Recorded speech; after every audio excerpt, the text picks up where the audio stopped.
Nicolò Crocco alla fine di una partita dove il Valdagno si porta via un punto da Forte dei Marmi e poi per come è andata la partita forse ci sono anche dei rimpianti, ma insomma non era neanche scontato, via. Sì, no, guarda, noi arriviamo da un periodo un po' difficile in cui fanno fatica ad arrivare i risultati.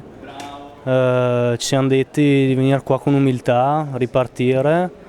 Siamo andati sul 3-1 e per come si era messa la partita è un peccato aver pareggiato, perché abbiamo preso 2 gol evitabili secondo me su cose che ci eravamo detti di non fare, perché abbiamo guardato i video del Forte, sappiamo che loro fanno bene, fanno grandi blocchi, grandi tagli, però ripartiamo da questo punto e adesso pensiamo alla Francia.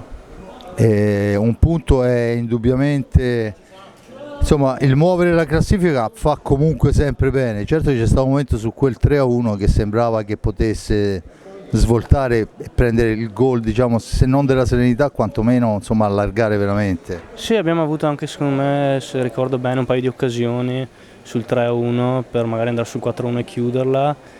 È un peccato perché, ripeto, abbiamo preso dei gol che potevamo evitare, poi il Forte tutta la partita ha attaccato, sono molto bravi, quindi alla fine un pareggio secondo me ci sta, però per come si era messa la partita abbiamo un po' di rimpianti.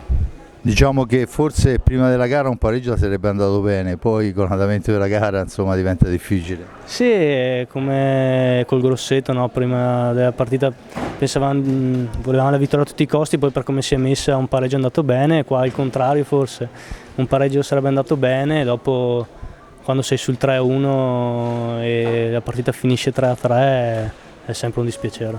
Bene Nicolò, io ti ringrazio, alla prossima. Grazie a voi, buona serata. Ciao, bravissimo.